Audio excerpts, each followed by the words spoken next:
sur l'AERA TV, les rendez-vous des ressources humaines. Aujourd'hui, nous parlerons de la politique du nouveau gouvernement en matière de formation professionnelle. Pour cela, nous recevons aujourd'hui Marie-Hélène Michal, qui est spécialiste du domaine. Marie-Hélène, en matière de formation professionnelle, que prévoit le nouveau gouvernement? Aujourd'hui, c'est trop tôt pour connaître les détails. Mais les droits individuels vont être renforcés et ça va nous amener à un bouleversement, surtout avec la fin de la gestion paritaire du système. La contribution des entreprises va basculer totalement ou partiellement vers le compte personnel de formation, qui sera d'ailleurs valorisé en euros et non plus en heures. Le CPF deviendra l'ossature du système, sachant que plus de 498 000 dossiers ont été validés en 2016, majoritairement des bas niveaux de qualification pour les demandeurs d'emploi.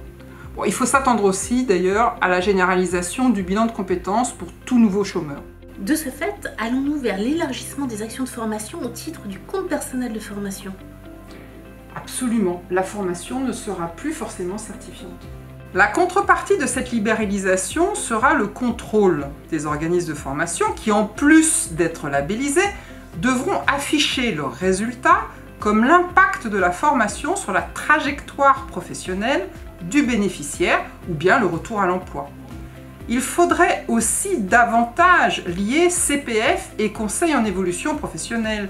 Ce dernier a d'ailleurs besoin de plus de moyens humains pour prescrire les bons parcours au public final. S'il n'y a plus de gestion paritaire, comment les besoins des entreprises vont-ils être pris en compte? Alors, il est envisagé que les branches puissent participer à l'organisation des formations en alternance, aussi bien dans le secondaire que dans le supérieur. Si les OPCA ne collectent plus à terme, ils pourraient jouer un rôle de conseil auprès des branches, au même titre que lorsqu'ils ont la casquette d'observatoire prospectif des métiers et des qualifications.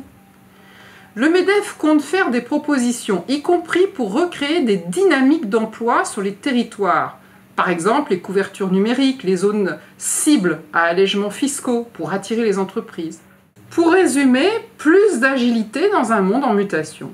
La formation en situation de travail devrait permettre de développer les compétences et l'accès à la certification des salariés bénéficiant peu de la formation professionnelle.